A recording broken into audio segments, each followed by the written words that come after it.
him out, is it? So now when this person bows, what is the agenda? Should he bow so that the other player, professor, is out? Or not? What should be the agenda? Out? Wow! Yeah, this fellow is very, what shall I say, ungrateful looks like.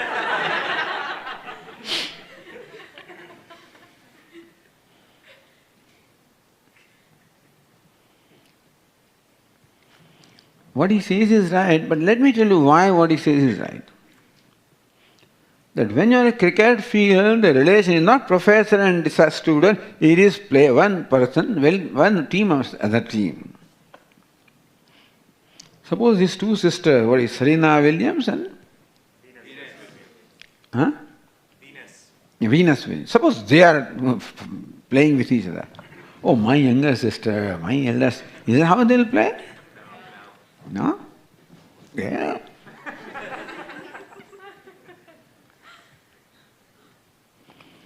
Would it be wrong if they do that? No.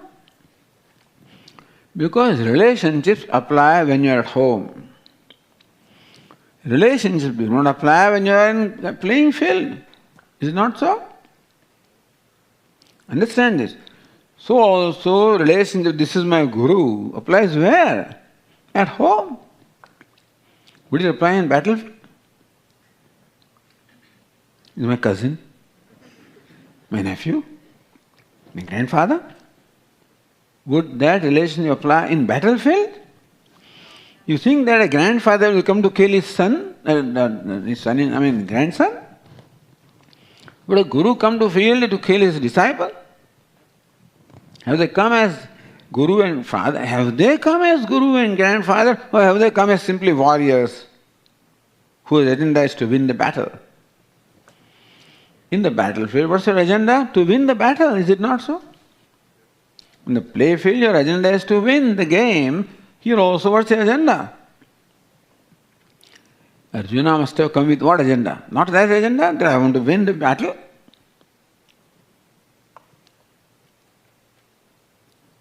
Did he not know that Bhishma, Drona and all these people are in the army? He knew that. So when he perceives them as Bhishma, Drona, is it right perception or not? It is not, because that relationship does not apply in battlefield. And they did not perceive that way, otherwise they could not have fought. So what happens? Arjuna's perception changed. The way we respond to a situation is determined by our perception of the situation. Understand this? Arjuna was all ready to fight because it was a perception that these are all my enemies and I have to fight with them. When his perception changed, my relatives, my near and dear, then his response changed. And he became extremely sad. Is it not so? When you want to shoot arrow at your father, how do you feel? Somebody gives you a gun, come on, kill your cousin. Before that itself, you will say, why? What will happen when I do that? What will happen to him? He will die. You feel the pain of death right here. Arjuna felt that pain. And grief took over him. A grieving Arjuna. A warrior Arjuna became a grieving Arjuna. You see that? Why? Because of perception. One perception was that these are, I have to fight with them, they're my enemies, I have to win the battle. Then he was warrior Arjuna, who had his bow and arrow and was ready to shoot. His perception changed that I am the grandson Arjuna, I am the disciple Arjuna, I am the cousin Arjuna. Then his bow slipped from his hand, bow was slipping from his hand. He says, Lord, I find it difficult even to stand. His head was revolving. All this emotional reactions came, or the emotions came into the mind of Arjuna as a result of perception. Understand that the way we feel at any time is determined very much by our perception. So this is where Vedanta comes in. Vedanta teaches us the right perception by teaching us what are the realities of life. What is the reality here? That this is battlefield. The reality, they're all my enemies. That's the reality. I'm here to fight with my enemies, not with my cousins or near and dear ones. And it took Lord Krishna a long time to enable Arjuna to see the reality as it was to be, it was. Arjuna then became ready to fight. The conclusion of the teaching of Bhagavad Gita, Arjuna said, Karishye Vachanam Tava. Oh Lord Krishna, I'll do your bidding, I'll do what you want me to do. So this is how Bhagavad Gita begins with the problem of self-management. Arjuna found it difficult to manage himself. What is himself? His emotions. What is self-management? When I am able to manage my emotions. Otherwise what happens? I become managed by emotions.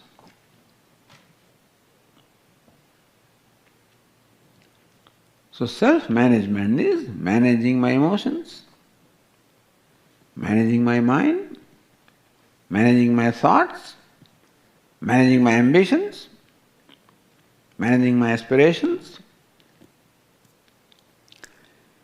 That we have aspiration is given, we have ambitions also given, we have desires also is given, we have needs all given. We are born with this. But important thing is that we have to learn to manage our thoughts, our emotions, our desires, our aspirations, our ambitions, and not managed by them.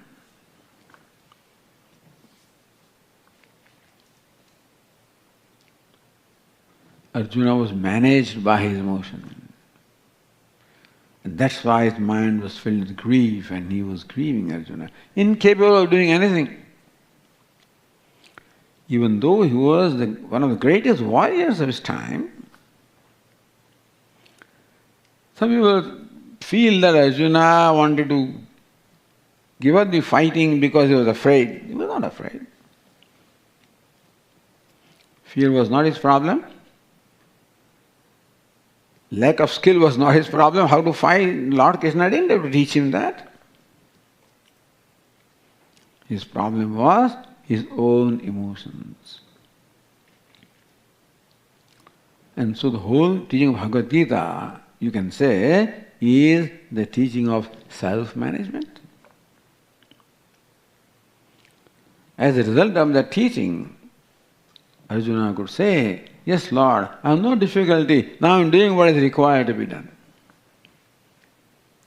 Simple thing is, in a given situation, we should be able to do what is required to be done. Very often, we are not able to do that because of the difficulty in managing ourselves. So Vedanta in daily living means managing myself in daily living. Not easy. My mom comes before me, somebody comes out from me. My dad comes before me, some other entity comes out of me. My younger brother, someone else comes out of me. My sister, someone else.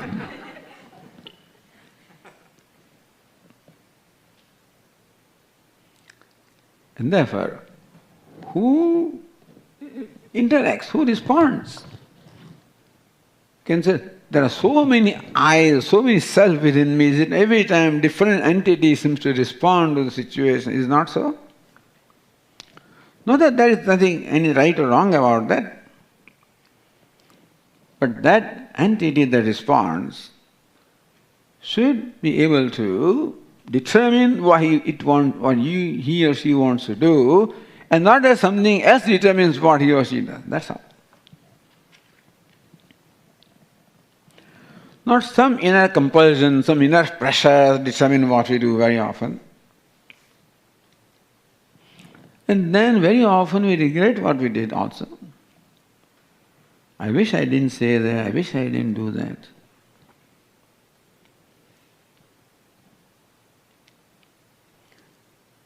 That is because as human beings we have the freedom, with the free will, freedom to choose what to do and what not to do.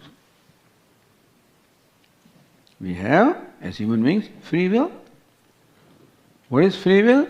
The freedom to choose. Choose what? Not apples and oranges.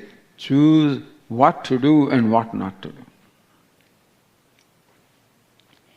Apple and orange, that is all preferences. Understand the difference between preferences and these choices.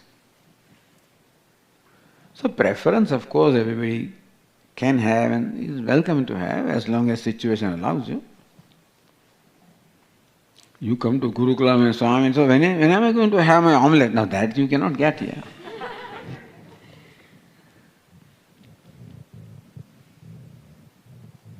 Lasagna, that they may give you perhaps.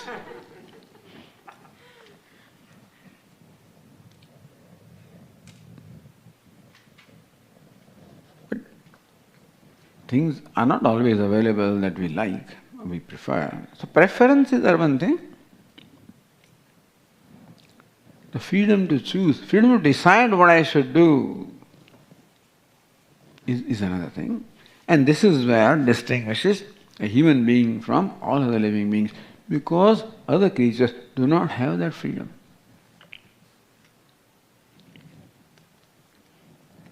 When a cat sees a mouse, no freedom. He'll jump, pounce, catch. When you see a mouse, you have freedom. What to do? Maybe basically you'll run away anyway, but then there's freedom. When you see pizza, let us say, in case of cat it's mouse, in our case it's pizza. Freedom what to do. Depends on how my stomach is, how my appetite is, how my health is. We have a choice. Human being is uniquely gifted with the free will. Freedom to choose in every situation. Freedom of how to respond to a situation. Freedom of choosing what to do, or what not to do, or how to do. Please clap for me.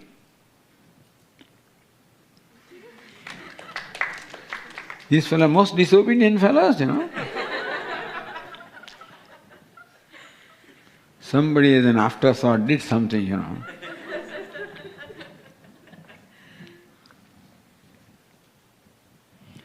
Don't you respect Swamiji when he says, please clap? You're just looking at me? Somebody did clap also, thank God. So that was also a choice. Swami said clap, so clap. Swamiji came and said, so what? I don't think he means it. He's just joking. That's a matter of interpretation. So you can interpret it and then do what you like to do. So that choice you have. When you train your pet dog, you throw a ball, the dog is trained to run and pick it up and bring back. When you throw the ball, that fellow has no choice, he will run. Pick up the ball and bring it back to you. Does it do different? Consistently it will do, is it not so? But we are playing ball, let us say, and then I throw and then you... You may not. It's too far, Swamiji. You should have thrown at me, not there. That is called free will, freedom of choice. To decide what to do, what not to do, and then if you choose to do, if you did not like something. Sometimes, Dad says do that and you don't like it. And you do it all right, but your unwillingness is writ large in the way you do that. Please bring that for me.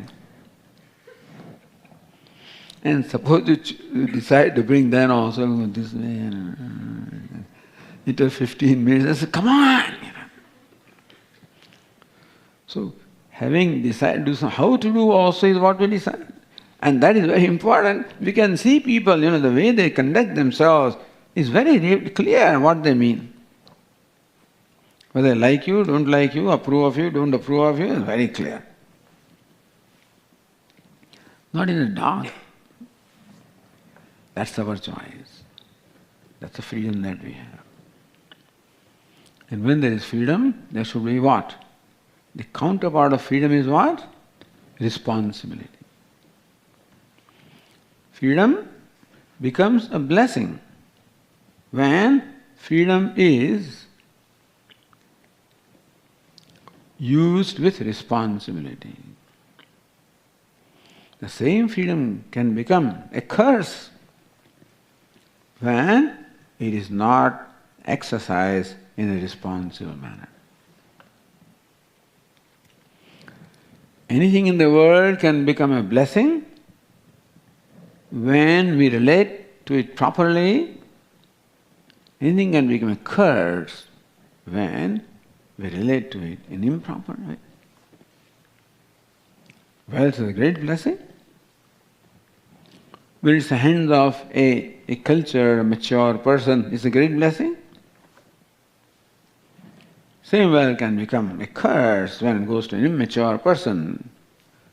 In no time that fellow gets completely overwhelmed by all kinds of things that he can get, doesn't know how to use it, what to do, and then he gets ruined in that process.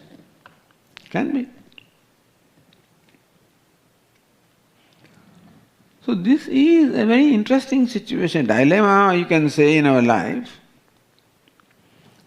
that whereas we are blessed with free will or freedom of choice, which is a great asset, a great gift, no other creature has that gift. Other creatures are managed by nature, not by themselves.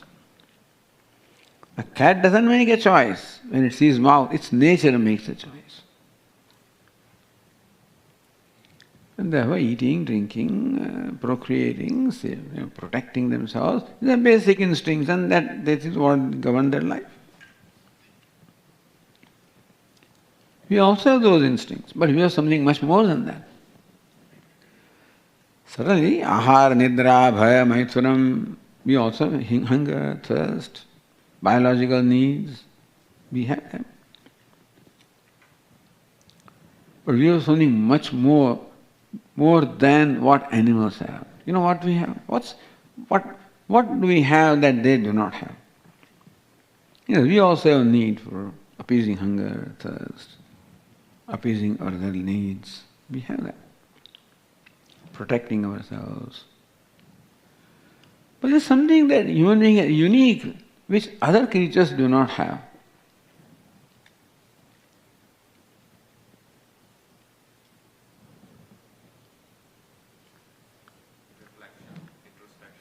Introspection. No, we have ambition. We have ambition. Each one wants to become bigger and better than what he or she is. Unfortunately, in this 28th and 21st century, not only we want to be better than what we are, I want to be better than other people. Now that's a big problem that we have. That I should be bigger and better than what I am, that is quite and good, that's desirable. But I should be better than you. No, that is where the problems are. That's a separate thing we'll talk about. But anyway, the unique thing about human being is that human being has ambition. He wants to be bigger than what he is. When I say he, please include she also in that. So why I keep on saying he all the time? But pardon me for that. But there is no intention of excluding anything.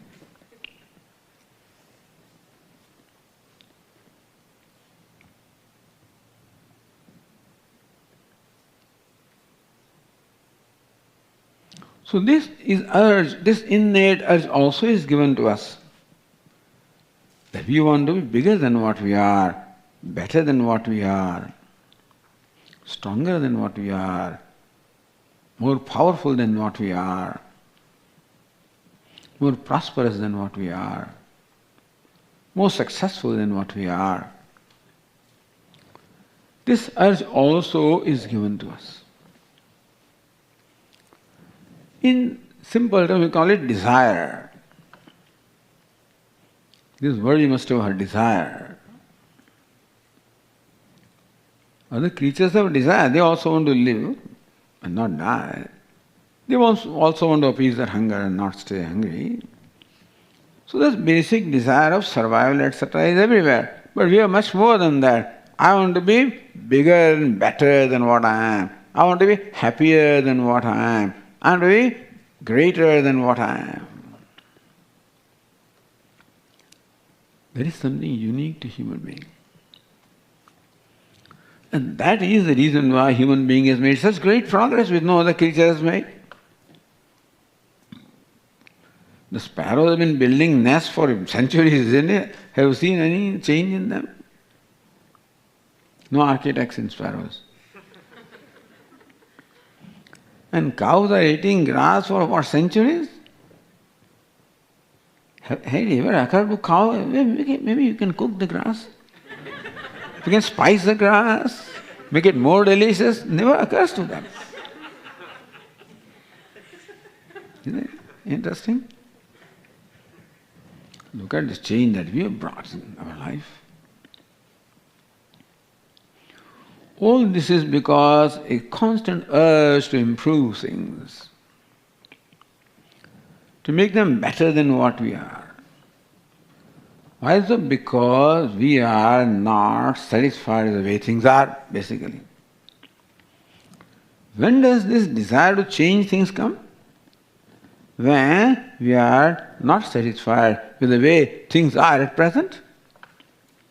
Why should you want to change your furniture? So he's old now. How old? 3 years old. What, 3 years?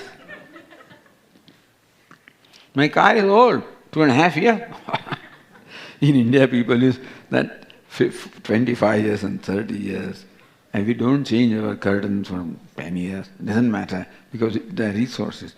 But the thing is, this sense of dissatisfaction with what is.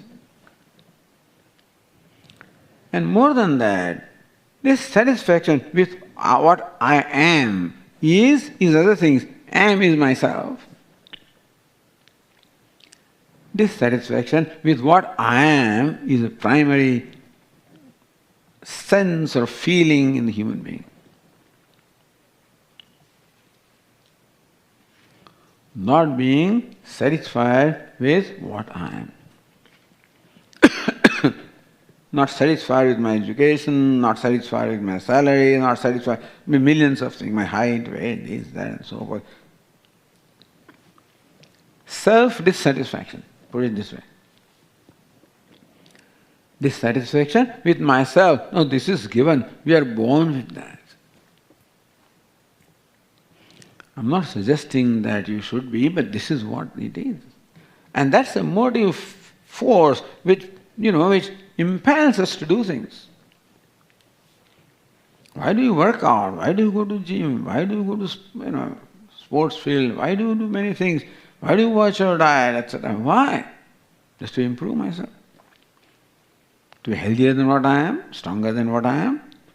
And we study, we do being better than what I am.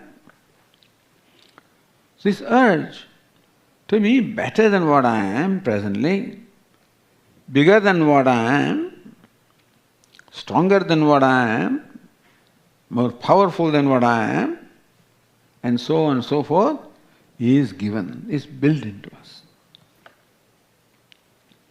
Human being is an ambitious creature. And we have ambitions.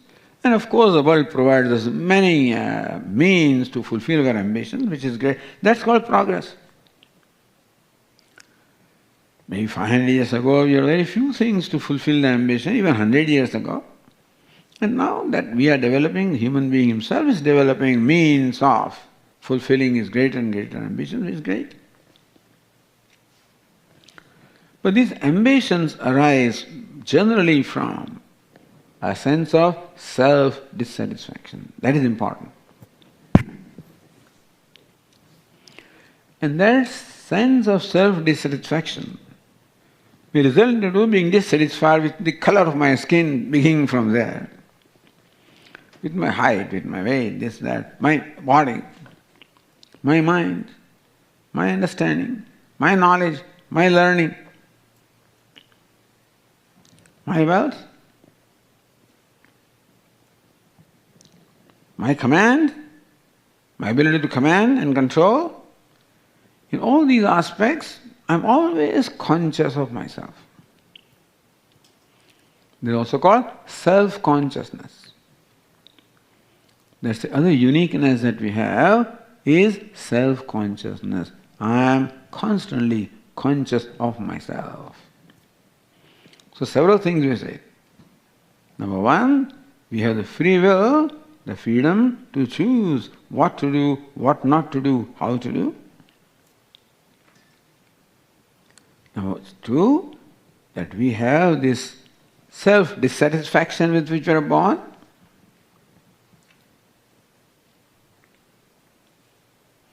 Which brings about desires, aspirations, ambitions.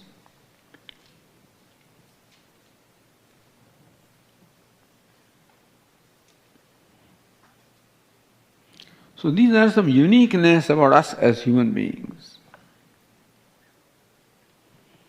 And understanding these things and managing them. So self-dissatisfaction is given, aspirations are given, ambitions are given, self-consciousness is given. If that was not there, no problem would have been there. See, that way, these creatures, other human beings, they don't have self-consciousness of the kind that we have. They have some self-consciousness, by the way. Not that they don't have it all. A dog knows that it's a dog. Isn't it? So when it sees another dog, its behavior is one kind, sees a cat, a different kind of behavior is not so. That means it knows something. He may not know what a dog is, but he knows what it is. So that kind of self-consciousness which helps them to survive, helps them to feed themselves, helps them to find their food. So that kind of self-consciousness, even plants and trees also have. Then only they can survive. They can function. But we have an advanced, sophisticated, or more advanced sense of self-consciousness as to who am I. I always have a consciousness about who I am. Meaning that I constantly have a judgment about myself, who I am. And interestingly, as human beings, we also have a habit of comparing ourselves with others. I do not think that a cow compares itself with a buffalo. Do you think so?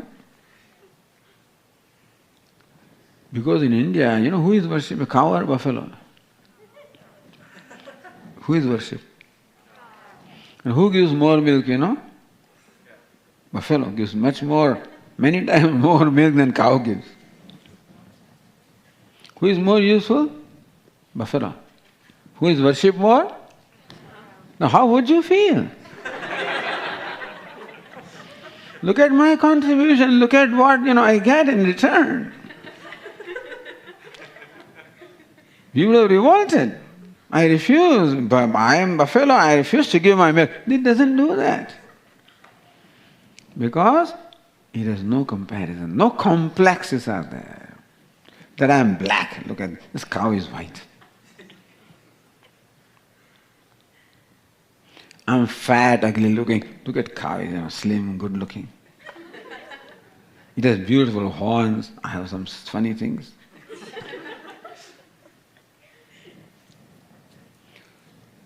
So, this business of comparing ourselves with others is a big problem that we have a solution on that problem also.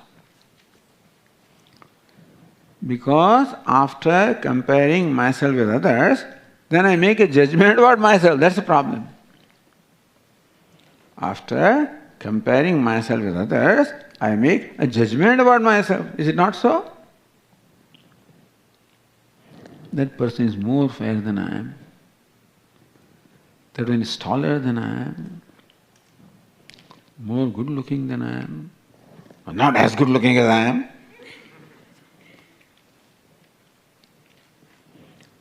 Smart. I am not smart, Swami. Other way around. So thus a self-judgment is constantly going on, is it not so? It is our nature to keep on judging ourselves, having an opinion about ourselves constantly, and very often that opinion or judgment comes by comparing ourselves with others. In the animal world also lots of varieties are there, but then they don't have any these complexes. The complex can be a source of happiness or unhappiness.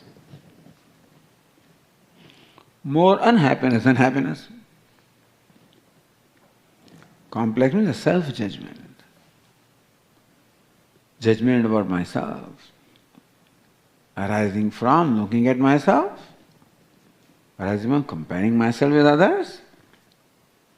So this, we have these complexes about ourselves, which is a result of self-consciousness, a pronounced sense of self-consciousness. So understand ourselves first. Now these are things, this is what we are.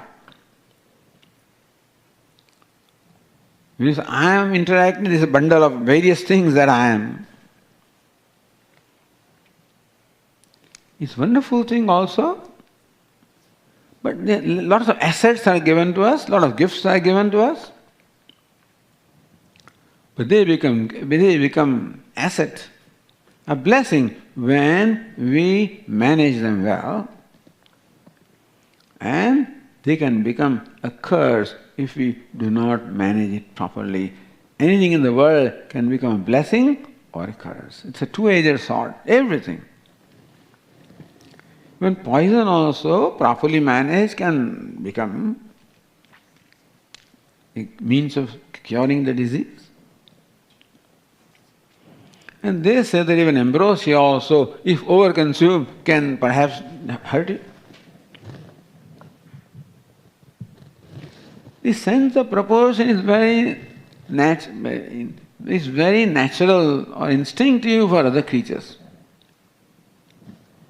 They observe sense of proportion. How much grass to eat, how much to eat. Even dog also. In the forest there are beautiful things going. How the balance is maintained among the different creatures. Some of my friends tell us they visit about Africa. And sometimes the villagers take you to forest and help you to watch. Because animals prey upon other animals. So there may be perhaps a big animal such as a giraffe or something. And there can be a cruel animal such as a cheetah or tiger and attacks it and kills it. As a master, it makes a feast. But then, after all, the stomach is limited, therefore once its hunger is appeased, it walks away. Then second rank comes. Until then nobody, the next rank comes. They have their feast. They go away. Third rank comes. Like this, there is an order in which different entities come to enjoy that feast. Then come all the vultures, and then must be ants and so ultimately everybody has their feast. They don't eat more than what they need. They don't claim ownership of what more than what they need. They just walk out. They take from nature what they need, that's all. Not you and I, this is my kill, who killed him? This is my kill. I'm the owner. Here's a gun, nobody can come. We have a different approach, isn't it? So nature has given the instincts in other creatures to conduct themselves in a manner which involves a sense of proportion, a built-in self-control, a built-in self-contentment, a built-in sense also of only taking what you need, freedom from greed. Isn't it? If we were there, we would have a big freezer, and store everything, not allow anybody else to share.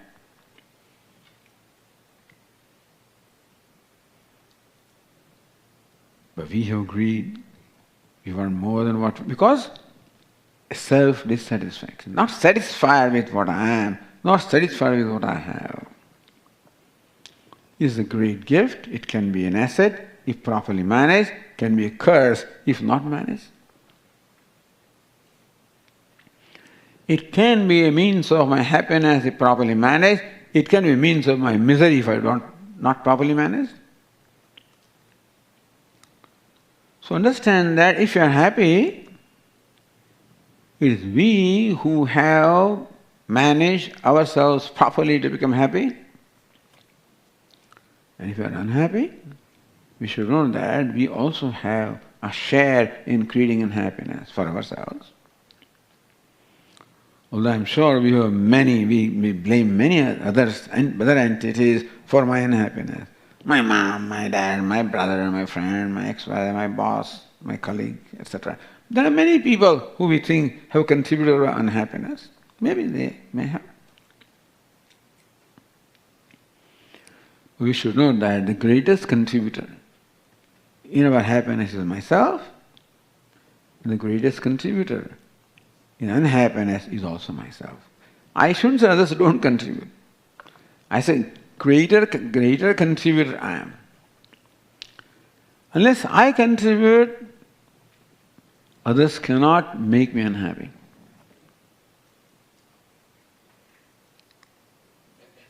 I empower others to make me unhappy. Put it this way.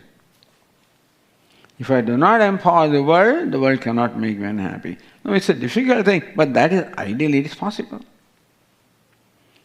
And therefore, when I become unhappy, I should know that I also must have some contribution to that. Without my contribution, my participation, nobody can make me unhappy.